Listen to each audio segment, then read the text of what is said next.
저장된 걸 봤을 때 세상에. 오늘 준비한 이야기, 여자들이 사귀기 전 썸남한테 관심 있는 남자한테 은근히 서운함을 느끼게 되는 순간 베스트 5 빠방. 첫 번째, 뭐야 이거 이름이잖아. 이거 서운해하는 사람들이 진짜 많은데 사귀기 전 단계에서는 서운하다는 말조차도 하기가 조금 애매해가지고 참는 여자들이 꽤 많아요.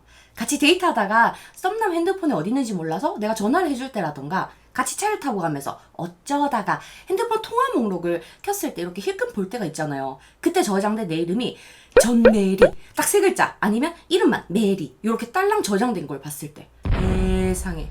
서운한데 아직 사귀는 것도 아니고 뭣도 아닌 사이니까 말은 할 수가 없어. 그치만 개인적으로 오늘 얘기한 5가지 중에 이때가 나는 제일 서운하더라고요. 뭔가 너무 비즈니스 관계 같고 정이 없는 것 같고 우리는 특별한 사이니까 별명이나 애칭이나 뭔가 이미 있을 법도 한데 이름 3글자. 심지어 내 본명은 엄청 흔한 이름이라 가지고 5명 중에 핸드폰에 나랑 똑같은 이름이 분명히 하나쯤은 있을 거거든. 그래서 대부분은 그냥 이름만 뜨는 게 아니라 성까지 저장을 해놓더라고요. 와, 서운해. 우리나라에서는 성까지 붙여서 자기 이름을 들을 일이 거의 없잖아요. 이때는 내가 큰 잘못을 했을 때 아빠가 나를 그렇게 부르거나 내 친구들이 되게 멀리서 지나가는 나를 우연히 봤을 때 메리야! 야 전메리! 이렇게 할 때 말고는 없단 말이야. 근데 나의 썸남이 분명히 우리 특별한 사이인데 성까지 붙인 내 이름으로 저장을 한 걸 아는 순간에 와, 세상 서운함이 마음이 꽁해지는 게 인간이 이렇게 옹졸할 수가 있나 막 이런 걸 보게 돼. 여사친들이랑 이런 얘기를 했을 때 공감하는 친구들이 너무 많더라고요. 심한 경우에는 얘는 생각보다 나한테 마음이 그렇게 크지 않나? 이런 현타도 맞게 된다고 하던데 뭘 느꼈든 절대 그 썸남한테는 말할 수 없는 거죠. 왠지 너무 앞서가는 것 같으니까. 김치국 먹은 것 같으니까. 썸이니까 속으로는. 2번째, 나는 왜 없어? 굳이 여행에서 찍은 둘 사진이 아니더라도 같이 카페를 가서 커피 2잔 놓여있는 사진이나 산책을 둘이 같이 하면서 뭐 손잡고 있는 사진, 이런 커플 느낌이 물씬 나는 사진을 프사에 내가 딱 올렸는데 썸남은 정말 갔던 장소만 나온 사진, 마치 혼자 간 것 같은 느낌의 사진, 아니면 여자는 둘이 같이 찍은 사진을 올렸는데 이 녀석은 자기 혼자 잘 나온 셀카 아니면 독사진을 올렸을 때 이때는 왜 넌 나랑 같이 찍은 사진 안 올려? 왜 이렇게 혼자 간 것처럼 나오는 사진을 썼어? 라고 빈정이 상해서 말할 수는 없지만 꽁하게 되는 경우를 주변에서 너무 많이 봤어. 물론 남자들도 사정이 있는 분들이 많거든요. 회사 사람들이랑 너무 많이 연동이 돼 있거나 사업을 하는 바람에 사적인 프사를 바꾸게 되게 애매한 사람들도 꽤 있단 말이에요. 근데도 그걸 알아도 서운한 건 서운한 거죠. 그리고 이것의 자매품, 상매. 인스타에 슬픈 피드를 올리거나 카톡 상태 메시지를 기분에 따라서 자주 바꾸는 사람이 있잖아요. 지친 하루, 다 싫다, 뭐 이런 거.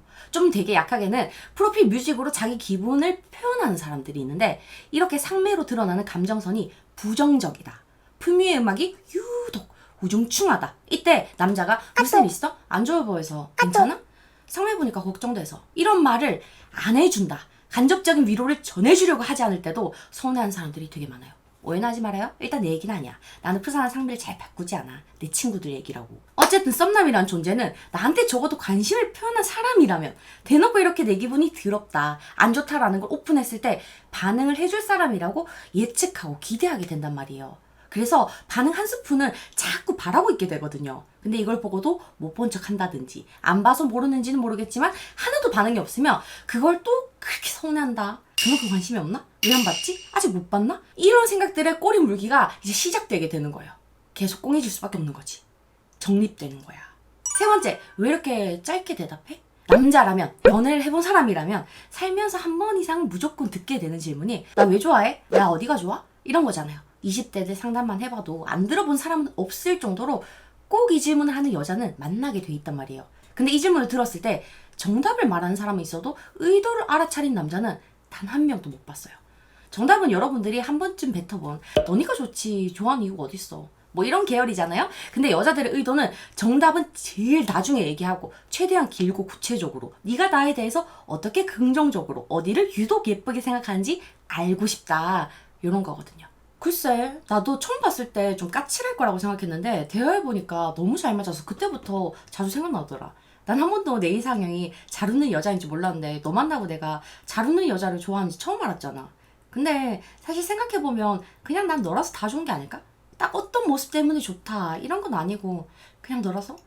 이런 장문 최대한 가능하다면 길게 자기에 관한 긍정적인 관점을 만나는 남자, 썸남의 입으로 직접 듣고 좋아하고 싶다, 좋아한다는 걸 느끼고 싶다, 이런 거거든요. 이게 질문의 의도인 거야. 생각할 수 있는 걸 다 말하고 마지막에 정답으로 마무리하면 완벽해지는 거죠. 근데 남자들이 의도 파악은 없이 정답만 말하니까 살짝 서운해지는 거야. 살짝. 이 기분은 여자들이 연애를 하면서 한 번쯤은 느끼지 않았을까 하는 베스트 오브 베스트 포인트예요. 네 번째, 잠깐 볼 땐 좋아 보였는데. 여자들이 일하는 남자를 보는 건 사내 연애가 아니고서야 조금 드문 일이지만 영업이나 사업을 하시는 분들은 평일 주말 할 것 없이 전화를 받아야 될 때가 있어서 종종 데이트를 하면서 업무하는 걸 볼 때가 있거든요. 이때 진짜 5분 내외 통화로 잠깐 일 처리를 하는 거 보면 처음에는 좀 멋있어 보여. 솔직히 좀 설렐 때도 있어. 내가 모르는 분야를 저 사람은 통화로 해결하는 거잖아요. 얼마나 멋있어 보여. 근데 이 통화가 너무 잦아지거나 10분, 15분씩 너무 길어지게 되면 처음에는 프로 같아서 좋아 보였던 모습이 서운해지기 시작해요. 아, 얘는 데이트에 집중을 못하는구나. 얘는 나보다 일이 더 중요하구나. 특히 갑자기 일이 생겨서 데이트 중에 들어가야 될 때. 이렇게 급하게 들어가야 할 때는 나도 가끔씩 있긴 하거든요. 근데 내가 그런 남자의 모습에서 서운함을 느낄 때가 있다 보니까 내가 들어가야 될 때는 상대방이 서운할까봐 마음이 많이 쓰이더라고. 그래서 만약에 여러분들한테 이런 사정이 생긴다면 통화는 되도록 짧게, 갑자기 들어가야 되는 긴급한 일이 생긴다면 아쉽다는 행동이나 말을 꼭 제대로 표현해줘야 이게 여자들의 서운함으로 가슴 깊이 남지 않아요. 알겠지? 마지막 5번째. 왜 또 묻는 거지? 이건 상담할 때도 굉장히 많이 듣는 건데 이 고민을 하는 분들의 케이스는 소개팅 앱이나 결정사를 통해서 썸남을 만나게 된 경우가 월등하게 많아요. 이분들은 썸남이나 연락하고 있는 남자가 같은 질문을 2번 하는 순간 나 말고 다른 사람을 또 만나고 있다. 이 남자는 나를 지금 재고 있다. 라는 생각과 고민에 빠지게 돼. 심지어 서운해서 대놓고 삐지는 경우도 꽤 많아요. 여기에는 단순히 저녁을 먹었냐는 말에 시간차를 두고 2번 묻는 것부터 시작해서 분명히 하루 전에 데이트 약속을 잡을 때 고기 먹으러 가자, 파스타 먹으러 가자 이런 말을 다 한 상태인데도 그 다음날 만나서 뭐 먹을지 묻는 질문도 포함이 되는 거거든. 최근에 내 남사친도 같은 질문을 2번 했다가 썸녀가 서운해서 삐지는 바람에 어떻게 수습을 해야 되는지 밤에 전화 와가지고 나한테 물은 적이 있었단 말이에요. 그만큼 흔하다는 거야. 바쁘면 잊어버릴 수 있는데 여자들 입장에서는 내 대화에 집중을 안 하고 있나? 우리 약속이나 나의 일상에 관심을 가지지 않나? 이런 생각을 하게 만든다는 거죠. 대놓고 싸우거나 뭐라고 지적할 수 있는 되게 큰 사건은 아니지만 살짝 삐짐이 나올 수 있을 정도로 타격감은 있다는 거예요. 그러니까 애매하면 카톡 채팅방에 한번 검색해봐야 돼. 난 저녁 먹었냐고 물어봤는지 안 물어봤는지 헷갈릴 때는 카톡 검색방에 저녁이라는 검색어를 넣어서 찾아보거든. 팁까지 알려주잖아요. 이 5가지 남자들은 모르는 여자들의 서운한 순간들로 괜히 서로 꽁한 감정을 쌓아놓지 않길 바랄게요. 오늘도 만나서 반가웠어요.